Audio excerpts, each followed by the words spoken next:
सावळ्या घाट, सह्याद्रीच्या कुशीत लपलेलं असं एक ठिकाण जिथे ढग तुमच्या पायाखालून वाहतात, धबधबे दऱ्यांमध्ये कोसळतात आणि निसर्ग त्याचं सर्वात सुंदर रूप दाखवतो. पण या स्वर्गापर्यंत पोहोचणं इतकं सोपं नाही. या प्रवासात आहे वळणावळणाचा तामिनी घाट, घनदाट जंगलातून जाणारा रोमांचक ट्रेक आणि प्रत्येक पावलावर उलगडत जाणारं सह्याद्रीचं अनोखं रहस्य. आणि जेव्हा तुम्ही त्या पठारावर पोहोचता तेव्हा समोर उलगडतं कुंडलिका खोऱ्याचं अविस्मरणीय विहंगम दृश्य, प्लस व्हॅली, ढगांमध्ये हरवलेले डोंगर आणि निसर्गाचा असा नजारा जो कॅमेऱ्यात कैद करणंही कठीण आहे. आजच्या या प्रवासात आपण जाणून घेणार आहोत सावळ्या घाटाचा संपूर्ण प्रवास.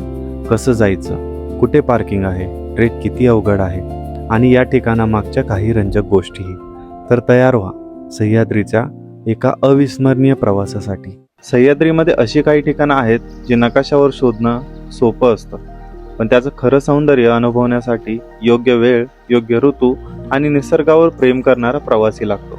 आज आपण निघालो आहोत अशाच एका अद्भुत ठिकाणी, तामिनीच्या कुशीत लपलेल्या सावळ्या घाटाकडे. नमस्कार मित्रांनो, जय महाराष्ट्र. आणि आज आपण आलो हे तामिनी घाटामध्ये आणि एवढा जोरात पाऊस पडतोय. हे बघा मागे समोर पण बघा, हे बघा खूप जास्त जोरात पाऊस पडतोय. सगळीकडं पाणीच पाणी झालंय. हे बघा सकाळच्या 8 वाजलेत आणि आम्ही तामिनी घाटामध्ये आलोय. ॲक्च्युली प्लॅन असा आहे की आम्ही सावल्या घाटला निघालोय. सावल्या घाटला जाण्याआधी एक स्पॉट आहे लेफ्ट साईडला, चला तुम्हाला स्पॉट दाखवतो.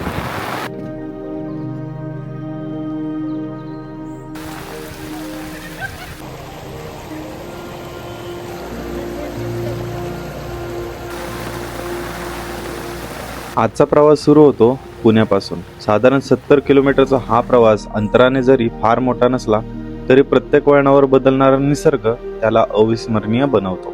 नाश्ता आणि गरमागरम चहाचा आस्वाद घेतल्यानंतर आम्ही पुन्हा प्रवासाला सुरुवात केली. काही मिनिटातच आम्ही हॉटेल जय मल्हार येथे पोहोचलो. इथून उजवीकडे एक छोटा रस्ता घेतला आणि थोडं पुढे गेल्यावर डावीकडे वळताच सावळ्या घाटाच्या प्रवेशद्वारावर असलेल्या चेकपोस्टपर्यंत आम्ही पोहोचलो. इथे प्रत्येक व्यक्तीसाठी सुमारे 50 रुपयाचं प्रवेश शुल्क भरावं लागतं. वाहन पार्किंगसाठीही चांगली जागा उपलब्ध आहे. 2 चाकी असो किंवा 4 चाकी दोन्हीसाठी पार्किंगची व्यवस्था आहे. इथं येण्यासाठी तुम्हाला 50 रुपये पर पर्सन चार्जेस लावतात. ते पार्किंगचे चार्जेस आहेत ॲक्च्युली. तर तो जो टॉवर दिसतोय ना, त्या टॉवरपासून आपण खाली आलो आणि आपल्याला पार्किंगसाठी जागा भेटते. 4 व्हीलर वगैरे तुम्ही इथं पार्क करू शकता. मात्र पावसाळ्यात आणि विशेषतः वीकेंडला इथे पर्यटकांची मोठी गर्दी असते, त्यामुळे शक्यतो सकाळी लवकर पोहोचणं हा सर्वात उत्तम पर्याय ठरतो.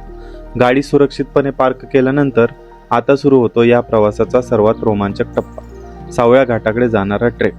साधारण 3 किलोमीटरचा हा ट्रेक पूर्ण करायला एका बाजूने जवळपास 1 तास लागतो. पावसाळ्यात हा मार्ग पूर्णपणे बदलून जातो. दाट धुक्याची चादर, ओल्या मातीचा सुगंध, शेवाळाने माखलेले दगड आणि प्रत्येक पावलावर ऐकू येणारा पाण्याचा मधुर आवाज, जणू सह्याद्री स्वतःच तुमचं स्वागत करत असतो.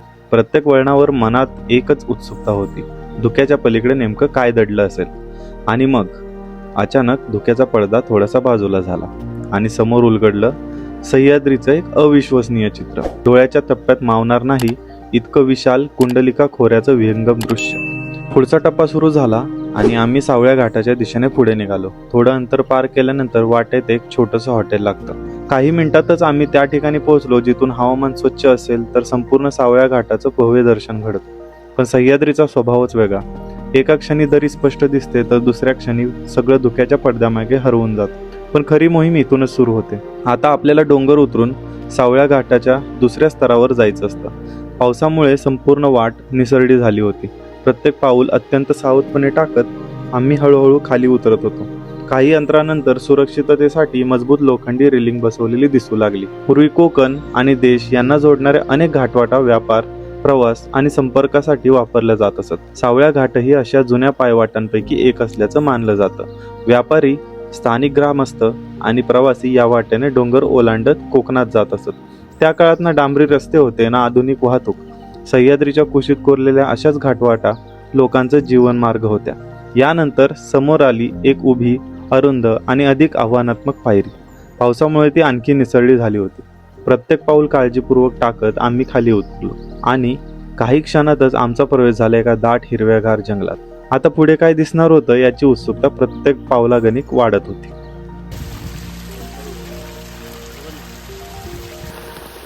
खूप पाऊस पडतोय आणि आता आम्हाला जस्ट एक धबधबा दिसलेला, थोडंसं धुकं क्लिअर झालेलं, पण आम्ही खाली निघालो अजून. जवळपास आम्ही 20 ते 25 मिनिट झालं ट्रेक करतोय खाली येण्यासाठी. चला. दाट जंगलातून आणि सतत कोसळणाऱ्या पावसातून काही काळ काळजीपूर्वक उतरत राहिल्यानंतर अखेर आम्ही त्या ठिकाणी पोहोचलो ज्याची आतुरतेने वाट पाहत होतो. आमच्या समोर होता सावळ्या घाटातील पहिला भव्य धबधबा. क्षणभरासाठी सगळेच शांत झालं, कारण समोरचं दृश्य शब्दांच्या पलीकडे होतं. पांढऱ्या शुभ्र पाण्याचा प्रचंड प्रवाह उंच कड्यावरून दरीत कोसळत होता. त्याचा गडगडाट संपूर्ण सह्याद्रीत घुमत होता आणि सभोवताली पसरलेली हिरवाई त्या दृश्याला आणखी मोहक बनवत होती. आम्ही काही क्षण त्या निसर्ग सौंदर्याचा मनसोक्त आनंद घेतला, फोटो काढले, व्हिडिओ शूट केले, पण खरं सांगायचं तर कॅमेरा त्या क्षणाची फक्त एक झलकच टिपू शकला होता. या ठिकाणची सर्वात खास गोष्ट म्हणजे इथलं सतत बदलणारं हवामान. आमच्या डाव्या बाजूला दिसली होती प्लस व्हॅली, सह्याद्रीतील सर्वात खोल आणि रोमांचक दऱ्यांपैकी एक. वरून पाहिल्यावर तिचा आकार इंग्रजीतील प्लस चिन्हासारखा दिसतो, म्हणून या दरीला प्लस व्हॅली असं नाव पडलं. पावसाळ्यात शेकडो लहान मोठे धबधबे या दरीत कोसळताना दिसतात आणि संपूर्ण परिसर एखाद्या जिवंत चित्रासारखा वाटतो. याच प्लस व्हॅलीमध्ये स्वच्छ हवामान असेल तर दूरवर देवकुंड धबधबा देखील दिसतो. आज हा धबधबा महाराष्ट्रातील सर्वात प्रसिद्ध ट्रेकिंग डेस्टिनेशन्सपैकी एक आहे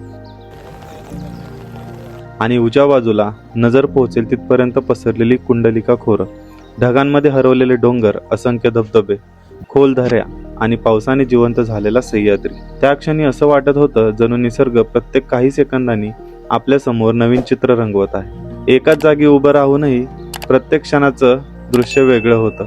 म्हणूनच सावळ्या घाटाला एकदा भेट दिली की पुन्हा पुन्हा इथे यावंसं वाटतं.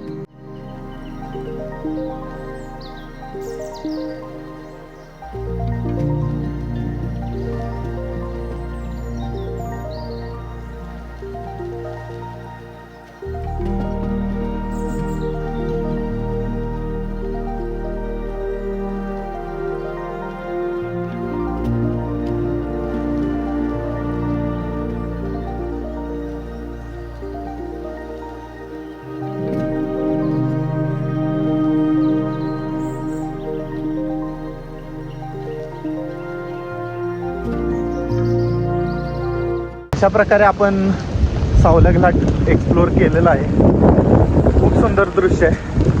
म्हणजे सावल्या घाटाला जुरासिक पार्क म्हणतात ना, त्यामध्ये काही चुकीचं नाही आहे. खूप सुंदर दृश्य आहे आणि इथून खरंच जाऊ वाटत नाही आहे. पण खूप भिजलो आहे आता आणि भिजल्यामुळे थंडी वाजायला लागली, त्यामुळे लवकरात लवकर गेलं पाहिजे. तर चला, भेटूया पुढच्या व्लॉगमध्ये.